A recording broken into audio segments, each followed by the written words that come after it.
نماز کیوں نہیں پڑھ رہے؟ نماز کیوں نہیں پڑھ رہے؟ وہ تو معاف نہیں ہوئی۔ اگر وہ کسی بندے کو دیکھ لیتے نا کہ وہ نماز نہیں پڑھ رہا تو اسی وقت ہی کہتے کہ ہی از اے ڈس بلیور، یہ مسلمان نہیں ہو سکتا۔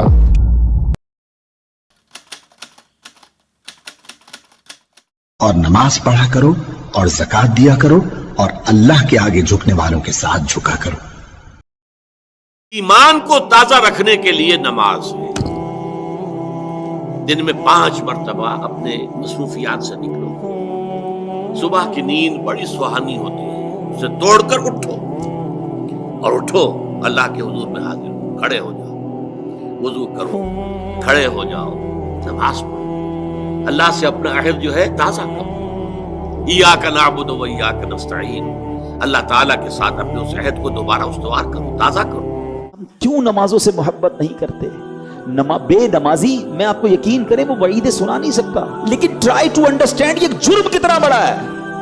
تمہیں پورے دن میں 5 بار اللہ کی بارگاہ میں سر جھکانے کا ٹائم نہیں ملتا۔ اللہ سے وعدہ کر لو، آج پکی نیت کر لو، کچھ بھی ہو جائے آج کے بعد ہماری کوئی نماز قضا نہیں ہو۔ آپ کو پتا ہے نمازی کو تحفہ کیا ملے؟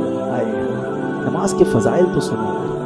نماز کو عماد الدین کہا گیا، the pillar of اسلام۔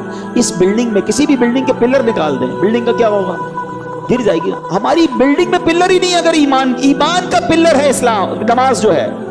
نماز میرے آقا کی آنکھوں کی ٹھنڈک ہے۔ نمازی کو پل صراط پر نور عطا کیا جائے گا، نمازی کی قبر روشن کر دی جائے گی۔ کوئی لمبے چوڑی عبادت نہیں، 5 نمازوں میں کتنا زور لگتا ہے، 5 نمازیں پڑھنے میں کتنا زور لگتا ہے۔ اللہ کے واسطے بچوں نماز نہ چھوڑو، کسی حال میں نماز نہ چھوڑو۔ 1439 سال میں صرف ایک موقع ہے جس میں نماز چھوڑنے کا مجھے کچھ گنجائش نظر آتی، وہ کربلا کا میدان ہے۔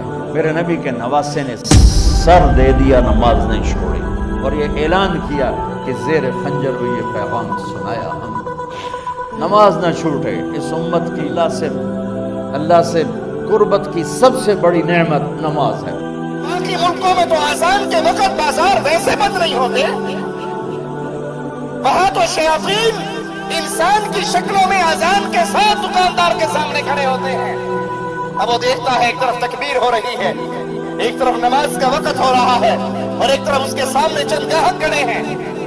وہ ان چند پیسوں کو ٹھوکر نہیں مارتا، لیکن اگر انڈیا پاکستان کی کرکٹ ٹیموں کا میچ ہوگا تو گاہکوں سے بھی کہہ دے گا کہ آج فائنل میچ ہے، میچ ختم ہوگا تو پھر آنا۔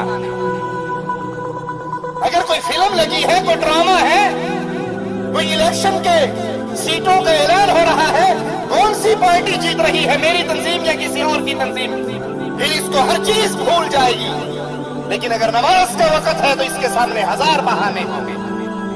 اور امام الانبیاء، امام اعظم، قائد اعظم محمد رسول اللہ صلی اللہ علیہ وسلم فرما رہے ہیں، بین الرجل و بین الشرک والکفر، بندے شرک اور کفر کے درمیان ایک نماز ہے، جس نے اس نماز کو چھوڑ دیا وہ کفر اور شرک میں داخل ہو گیا۔ آقا علیہ الصلوۃ والسلام ارشاد فرماتے ہیں، ترک الصلاۃ شرک، نماز کا ترک کرنا یہ شرک ہے۔ نہیں، اللہ نے کب کہا ہے کہ مجھے تمہاری نمازیں چاہیے؟ اللہ تو کہتا ہے تمہیں تمہارے لیے نمازیں چاہیے، اور نماز کو اتنا کیجول بنا لیا انہوں نے۔ صحیح مسلم کے اندر حدیث ہے، آپ صلی اللہ علیہ وآلہ وسلم نے فرمایا، بندے کے کفر اور اسلام کے درمیان فرق ہی نماز ہے۔ جو نماز پڑھتا ہے وہ مسلمان ہے، اور جو نماز نہیں پڑھتا وہ پاکستان کے شناختی کارڈ میں مسلمان ہے، اللہ کی ڈیفینیشن میں وہ عملاً کافر ہے۔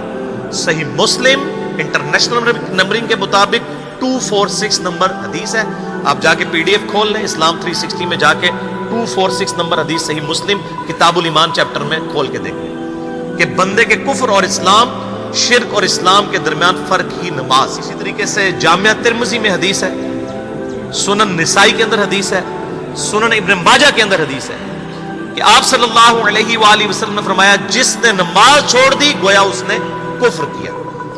من ترک الصلاۃ متعمدا فقد کفر۔ جامعہ ترمذی میں صحیح سند کے ساتھ موجود ہے، عبداللہ بن شفیق تابعی رحمہ اللہ تعالیٰ کہتے ہیں کہ صحابہ کرام علیہم رضوان صرف نماز کے چھوڑنے کو ہی اعمال میں سے کفر سمجھتے تھے،